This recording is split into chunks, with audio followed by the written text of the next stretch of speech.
Chapters 33 and 34 of Napoleon and Josephine, The Rise of the Empire, by Walter Geer. This recording is in the public domain. 33.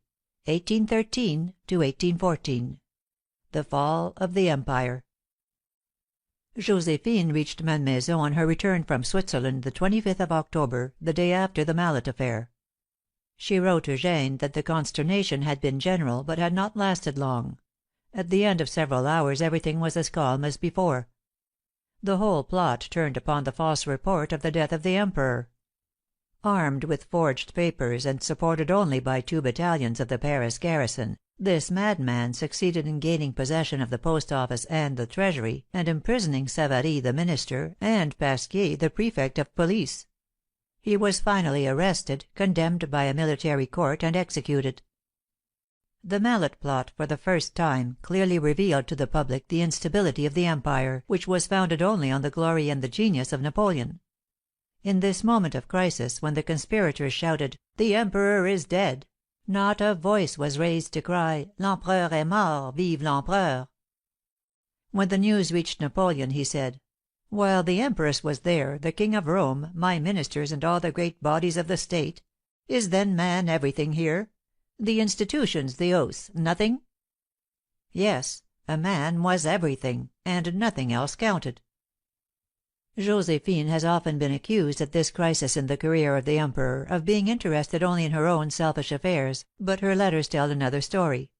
She writes from Malmaison to her daughter, "You give me new life, my dear Hortense, in assuring me that you have read the letters of the Emperor to the Empress. She is very amiable to have shown them to you. I must admit to you that I was very uneasy." We have also the testimony of her attendant, Mademoiselle Aversion. No words can describe the effect produced by the bulletins which announced the terrible disasters of Moscow. The profound anxiety which we saw depicted upon the face of the Empress Josephine contributed above all to make us sad. Seeing her at these sad moments, it seemed as if she reproached fate, as if she accused Heaven of having separated them, of having withdrawn from Napoleon the safeguard of her presence. The Parisians had hardly finished reading the terrible 29th bulletin, when it became known that the Emperor was at the Tuileries. In the midst of the cares and the work which overwhelmed him, he sent Josephine through Hortense his tender remembrances. As soon as he could find an opportunity he visited Malmaison. Although there is much doubt as to the exact date, it seems to have been at this time, during the last week in December, that Josephine persuaded him to let her see the little King of Rome. The meeting took place at the château known as Bagatelle in the Bois de Boulogne. The child usually took a drive every afternoon in the Bois with his governess, and on this occasion the Emperor accompanied them on horseback. Josephine drove over from Malmaison and met them. This was the only time Josephine ever saw the boy, and it is the general opinion that this was also her last meeting with Napoleon. On New Year's Day, Josephine, always a prey to superstition, noticed the date with alarm. "Have you remarked," she said, "that the year begins on a Friday, and that it is 1813? It is a sign of great misfortunes." On leaving the remnants of the Grand Army to return to Paris, the Emperor had placed Murat in command. In a letter to the Emperor from Posen, under the date of the 17th January, Eugène stated that the King of Naples had left that morning, in spite of all the efforts made by himself and Berthier to keep him, and that he himself had provisionally assumed the command, while awaiting the orders of the Emperor. Josephine was much pleased by the terms in which the Moniteur officially announced the change. "The King of Naples, being indisposed, has been obliged to give up the command of the army, which he has placed in the hands of the Viceroy. The latter has more experience in administrating large affairs, and he has the entire confidence of the Emperor." At the same time, the Emperor sent Eugène the following letter: "To the Viceroy Eugène, Paris, 22 January, 1813. My son, take the command of the Grand Army. I regret that I did not leave it to you at the time of my departure. I flatter myself that you would have returned more slowly, and that I should not have sustained such immense losses. The past misfortunes are beyond remedy. Napoleon." Notwithstanding the terrible Russian disaster, Napoleon, at the beginning of 1813, was still in a position to save his empire. He had 250,000 veteran troops in Spain, and 150,000 more in the German fortresses. If he had abandoned the hopeless effort to keep Joseph on his throne, sent Ferdinand back to Spain, and concentrated all of his forces behind the Elbe, he could have met the Russians and Prussians with a seasoned army of 400,000 men, with a reserve force nearly as large in training in the dépôts of France. He could easily have defeated the Allies, and Austria would never have entered the coalition. The Emperor left Paris for the front on the 15th of April. In May he gained 2 brilliant victories, at Lutzen and Bautzen, but they were indecisive because he did not have the cavalry to follow them up. The first week in June he consented to an armistice, which was finally extended until the 10th of August, when Austria joined the Allies. 2 weeks later he won at Dresden his last great victory, but this too proved indecisive. In October he was beaten at Leipsic, and forced to withdraw behind the Rhine. This was the poorest campaign ever conducted by Napoleon; the weakest in conception, the most fertile in blunders, and the most disastrous in its results. Josephine passed the winter of 1813 very quietly at Malmaison. While the Emperor was in Paris, there were but few callers, but after his departure in April they began once more to flock to Malmaison. The fine weather also made her life more cheerful. In May she spent several days with her daughter at Saint Leu, and when Hortense left for Aix-les-Bains in June, she confided her children to her mother for the period of her absence. This was a great joy for Josephine, who was a doting grandmother, whatever may have been her shortcomings as a mother. This sojourn with their grandmother at Malmaison made such a profound impression upon the children, that Louis, the future Napoleon III., who was then only 5 years old, retraced his recollections of the visit 60 years later, in some memoirs which have remained unpublished. He writes: "I can still see the Empress Josephine in her salon on the ground floor smothering me with her caresses, and already flattering my amour propre by the attention she paid to my sayings. For my grandmother spoiled me in the fullest sense of the word, while on the contrary my mother, from my earliest infancy, endeavored to repress my faults and develop my good qualities. I remember that, arrived at Malmaison, my brother and I were allowed to do as we pleased. The Empress, who was passionately fond of her plants and her hothouses, permitted us to cut and suck the sugar cane, and she always told us to ask for anything we wanted. When she said this one day, on the eve of a fête, my brother, who was 3 years older than myself, and consequently more sentimental, asked for a watch with the picture of our mother; but when the Empress said to me, 'Louis, ask for what will give you the greatest pleasure,' I asked her to let me walk in the mud with the little ragamuffins. Let no one think that this request was ridiculous, for all the time that I remained in France, up to the age of 7 years, it was one of my greatest griefs to be obliged to drive into the city with 4 or 6 horses." Josephine, who feared to be scolded by Hortense for the way in which she spoiled the children, writes: "Do not worry about your sons, for they are entirely well. Their color is rose and white. I can assure you that they have not had the slightest illness since they are here. I am delighted to have them with me. They are charming." In July, Josephine was shocked to hear of the tragic death of Madame de Broc, the most intimate friend of Hortense. In visiting with the Queen the cascade of Grésy, which Josephine had so much admired 2 years before, she slipped upon a wet plank and fell into the gulf below. She was a sister of the wife of Marshal Ney, and a niece of Madame Campan. She had been brought up with Hortense, married by her, and after the death of her husband had become her inseparable friend. Josephine offered to go at once to her daughter if her presence and her care could be of any use to her, and also sent one of her chamberlains. But Hortense did not take advantage of this offer, and prolonged her stay at Aix until the middle of August. Upon her return she stopped only a day at Malmaison, and then left with her sons for Dieppe, where she had been ordered to take sea baths. The departure of the 2 boys left a great void in the life of Josephine. Their visit was almost the only pleasure she had during this trying year. In November the Rémusats came to dine at Malmaison, and brought the news that Louis had written the Emperor, expressing the wish to become reconciled with him, and not to be separated from him in his hour of misfortune. Josephine, who never treasured up any grudges, expressed herself as thinking that this was very praiseworthy on the part of Louis.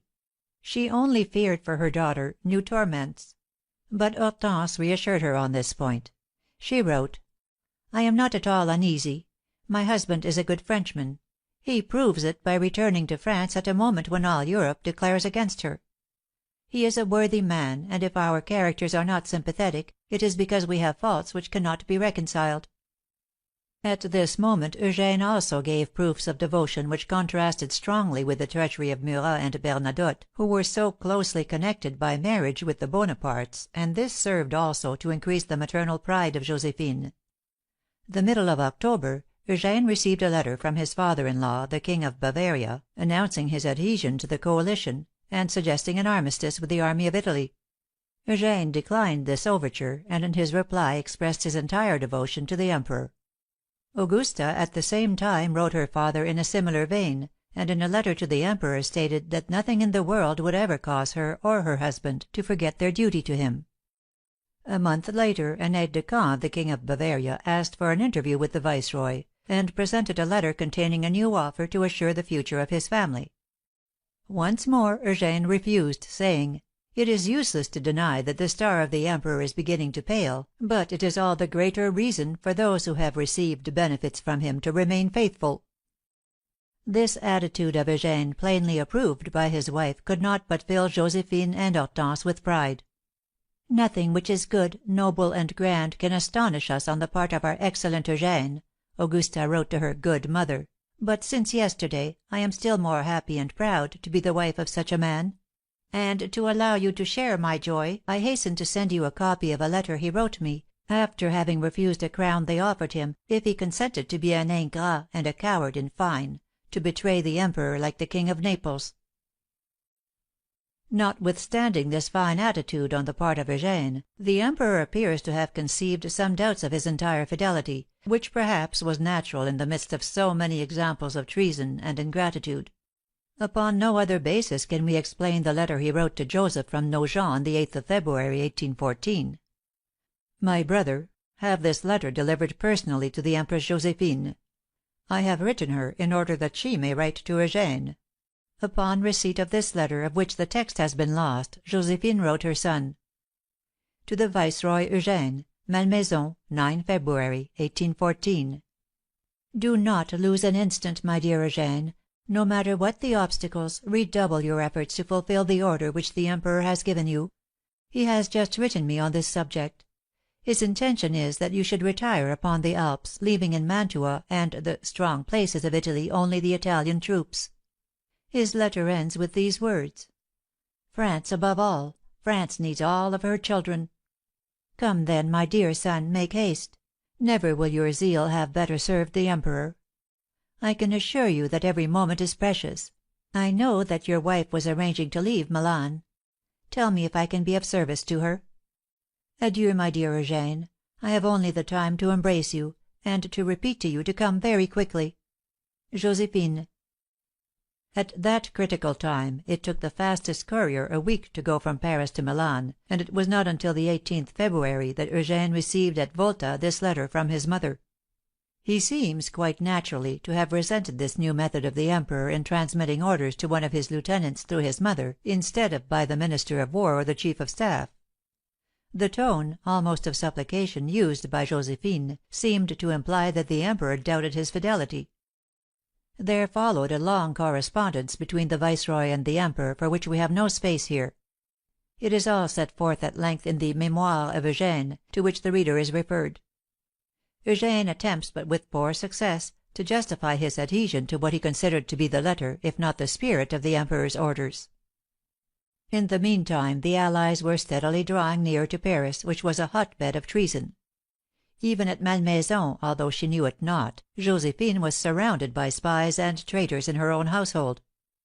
By decision of the Council of State, and the Emperor's own orders, Marie Louise and the King of Rome were on the point of leaving for Blois. Hortense, who had been commanded to follow the court, wrote to her mother announcing the news. Josephine replied: "To Queen Hortense, at Paris, Malmaison, 28 March, 1814. "My dear Hortense, I had courage up to the moment I received your letter. I cannot think without anguish that I am separating myself from you, God knows for how long a time. I am following your advice. I shall leave to morrow for Navarre. I have here only a guard of 16 men, and all are wounded. I shall keep them, but I really have no need of them. I am so unhappy at being separated from my children that I am indifferent to my fate. I am troubled only about you. Try to send me news. Keep me informed of your plans, and tell me where you go. I shall at least try to follow you from afar. Adieu, my dear daughter. I embrace you tenderly. Josephine. The following morning, which was cold and wet, Josephine left Malmaison with her household. As she was not sure of finding relays at the posts en route, she took all her horses and carriages. In cash she had only about 50,000 francs, which she had borrowed from Hortense and one or two friends. In a wadded petticoat were sewn her most valuable diamonds and pearls, while her jewelry cases were packed in the carriages. It was impossible to carry with her anything more. She travelled slowly, passing the night at Mantes, and taking 2 days for the journey. She was very well received at Evreux. The authorities offered her a guard of honour at the château, for she had left behind at Malmaison the 16 wounded soldiers of the Imperial Guard. 34. 1814. The last days at Malmaison. At Navarre, Josephine found herself entirely out of touch with everything and everybody. The day after her arrival, she sent her daughter the following letter, the last one which we have in the collection of Queen Hortense. To Queen Hortense, at Chartres. Navarre, 31 March, 1814. My dear Hortense, I cannot tell you how miserable I am. In the painful positions in which I have found myself, I have had courage. I shall have it to bear the reverses of fortune; but I have not sufficient to put up with the absence of my children and the uncertainty of their fate. For 2 days I have not ceased to shed tears. Send me news of yourself and of your children. If you have any of Eugène and of his family, let me know. I very much fear that no news will come from Paris, as the post from Paris to Evreux is suspended, which has caused many rumours. Among other things, it is said that the Neuilly bridge has been occupied by the enemy. This would be very near to Malmaison. Adieu, my dear daughter. I await your reply to console me. I tenderly embrace you, as well as your children. Josephine. Hardly was this letter written and dispatched when a courier arrived from Hortense with the news that Paris had capitulated, and that the Emperor was at Fontainebleau. Then Hortense herself suddenly appeared with her children.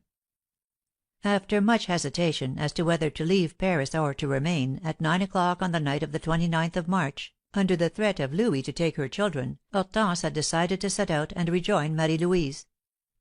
She spent the first night at Glatigny, near Versailles.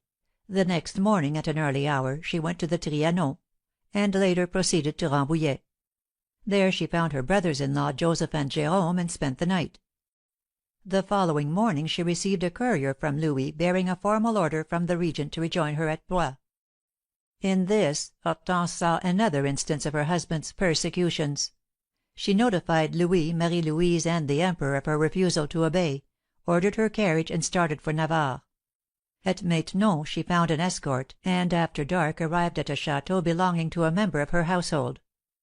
At 5 o'clock the next morning, the 1st of April, she again started out, and 10 miles from Navarre, was met by M. de Pourtalès with some horses sent by her mother.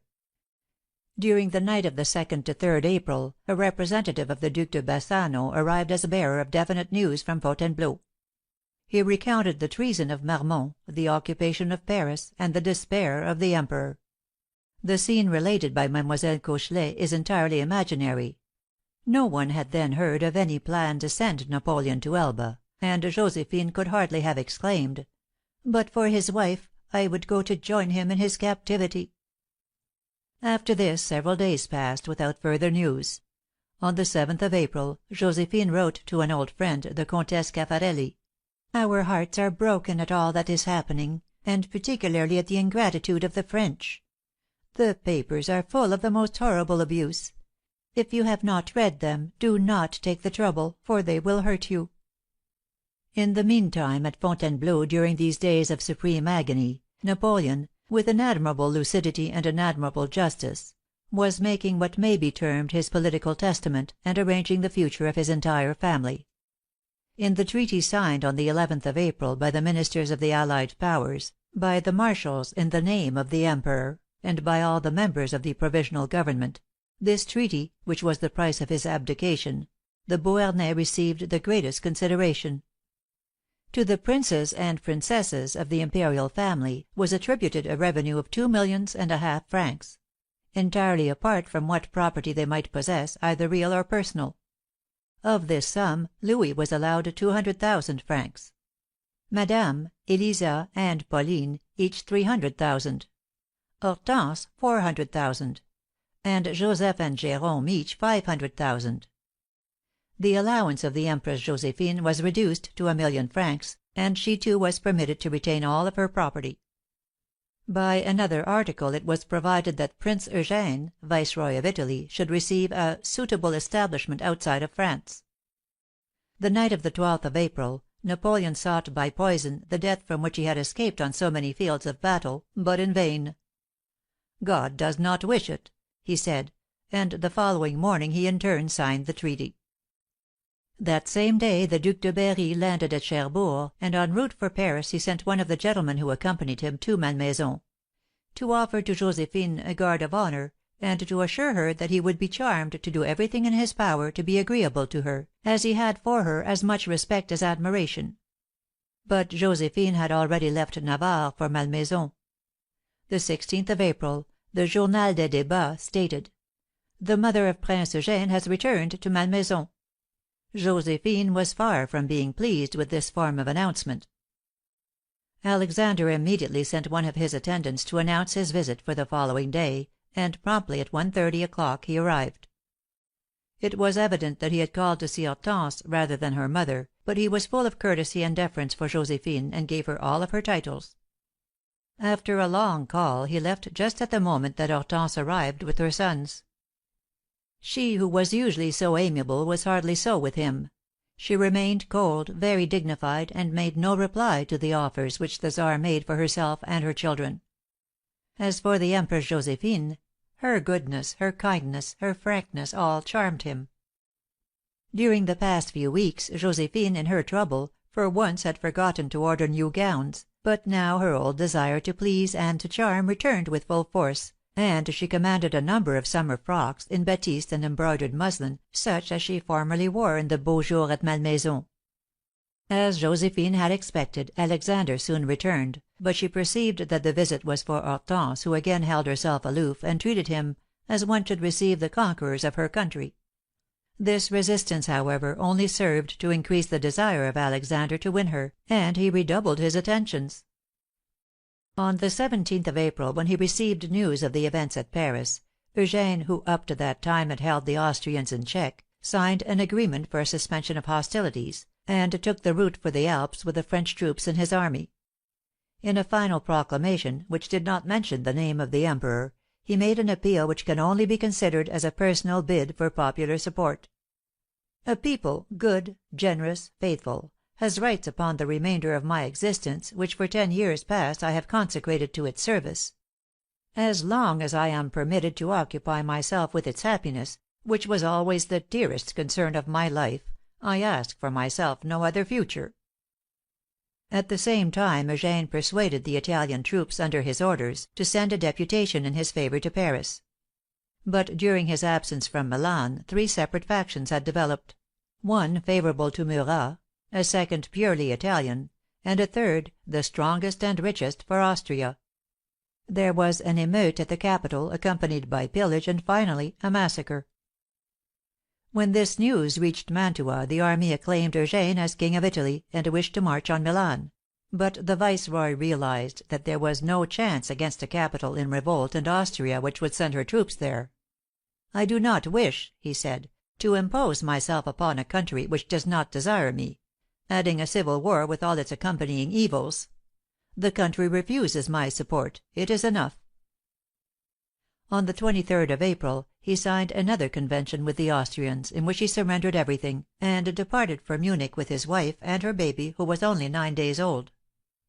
Eugène now had little to expect except under the provisions of the Treaty of Fontainebleau, and the gratitude of Austria, fortified by the support of Alexander. As soon as Josephine knew that he was at Munich, she wrote to urge him to come to Paris, and on the 9th of May he arrived. In the meantime the relations between the Czar and Hortense had become more cordial. He was almost a daily visitor at Malmaison, and was now on terms of intimate friendship with Josephine and her daughter. He had offered to procure for the Queen an independent position in France with an adequate revenue, the guardianship of her children, and a ducal title, the highest that the King could confer. His thought was to separate her interests entirely from any dependence on the Emperor or his family. The letters patent, dated by the King in the 18th year of his reign, conferred the title of Duchesse de Saint Leu, not on Madame Louis Bonaparte, nor on the Queen of Holland, but on Mademoiselle de Beauharnais. Hortense refused to accept this formula. "I think that it is my duty," she said, "not to allow people to forget that I have been a queen, although I do not make it a point of being so called." It was finally arranged that she should be designated as Madame de Beauharnais, and her susceptibilities were satisfied. There is little doubt that Josephine wished to be confirmed in her title of Duchesse de Navarre, but she refused to sign the letter to the King prepared for her by Madame de Rémusat. There is reason to think, however, that she wrote another in which she asked for Eugène the dignity of constable, the highest military gift in the power of the King to bestow. Eugène also had neglected to conciliate the Bourbons. On his departure from Munich he wrote the King to announce his visit, for, as he said to his wife, "I could not think of arriving at Paris without at once presenting myself to him." He had hardly reached Malmaison and embraced his mother and sister before he received a summons to appear at the Tuileries. When Eugène was announced under the title of Marquis de Beauharnais, it is reported that the King arose from his chair and advanced to meet him, cordially extending his hand. He then exclaimed to the person who had presented the Viceroy, "Say His Highness Prince Eugène, Monsieur, and add Constable of France, if such is his good pleasure." This report rests upon the authority of the editor of the Mémoires du Prince Eugène, and may be true. It is certain that the Bourbons did everything in their power to detach the Beauharnais from their adhesion to the Emperor.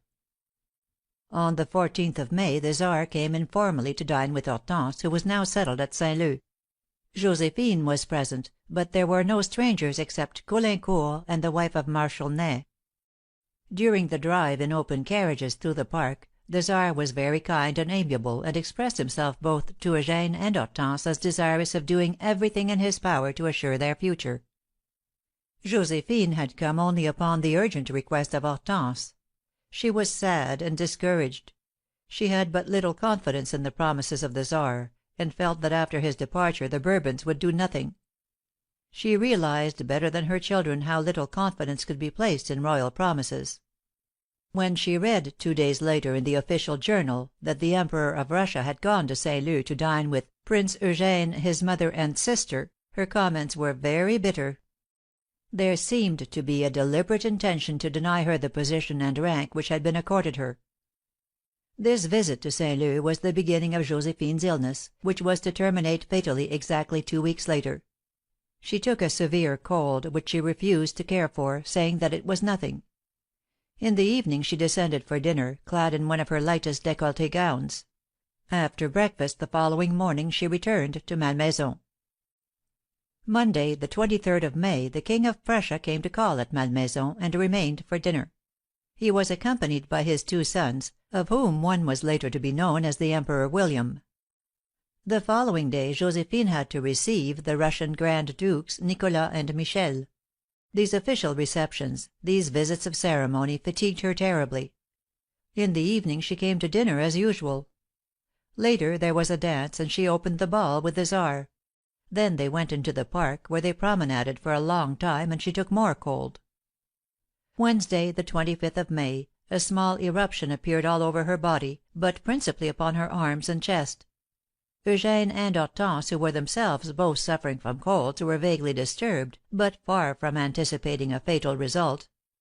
He wrote Augusta that day, "Our mother has been suffering for 2 days, and this morning she has considerable fever. The doctor says that it is only catarrh, but I do not think she is at all well." The following night her regular physician found her tongue affected and her whole head congested, and applied a blister to her neck. Friday, the 27th of May, Alexander was to have dined with Josephine for the last time before leaving for London. On his arrival with several other guests, he found both Josephine and Eugène ill in bed, and only Hortense able to receive the party, who all left early except the Czar. Saturday, the illness of the Empress became so grave that there was a consultation of physicians. Eugène wrote his wife that he did not think his mother would live through the day. That night Josephine begged Hortense, who was nearly worn out, to retire and get a little rest. Sunday, the 29th of May, which was Whit Sunday, it was evident that Josephine was dying. Her features had sensibly changed, and her respiration was short and difficult. Hortense sent for Eugène, and at noon Josephine expired in their arms. Just before her death, the sacraments were administered by the Abbé Bertrand, tutor of Hortense's children, as Josephine's almoner was absent. According to legend, the last delirious words of the Empress were, "Napoleon, elle bat." On Monday the body was embalmed and placed in a lead coffin enclosed in oak. The public were now admitted to Malmaison, and it is estimated that more than 20,000 people passed before the bier. The funeral took place on Thursday, the 2nd of June, when the coffin was taken to the church at Rueil. All of the sovereigns present at Paris were represented, and there was a large crowd at the church. The military honors were furnished by a detachment of the Russian Imperial Guards. Josephine's tomb is at the right hand of the choir of the church. It is of white marble, with a kneeling figure of the Empress in her coronation robes. The inscription runs simply, "A Josephine, Eugène et Hortense, 1825." There was nothing mysterious about the death of Josephine, no indication and no suspicion of poison; nevertheless there were rumors that such was the cause of her death. The autopsy left no doubts as to the origin and the progress of the malady, a cold not cared for, and aggravated by her imprudence. 2 hours after the death of Josephine, in compliance with sovereign etiquette, Eugène and Hortense left Malmaison for Saint Leu, and were not present at the funeral. Although they sent out the usual notices of the death of their mother, neither one of them seems to have taken the trouble to inform Napoleon of the event. He learned the news through a paper sent him from Genoa by a valet whom he had sent to France, charged with commissions for several persons, including Josephine herself. "At the news of her death," writes an eye witness, "he appeared profoundly afflicted. He shut himself up in his room, and saw no one except the Grand Marshal." A year later, before leaving Paris for the fatal campaign of Waterloo, Napoleon wished to visit Malmaison, and was met there by Hortense, who had not had the courage to return since the fatal day. For an hour he walked with Hortense in the garden, talking only of Josephine. Then he visited one by one the different rooms, ending with the chamber where Josephine had died. Here he remained for a long time alone, and came out with his eyes filled with tears. "Poor Josephine!" he said to Hortense. "She may have had her faults, but she, at least, would never have abandoned me." End of chapters 33 and 34.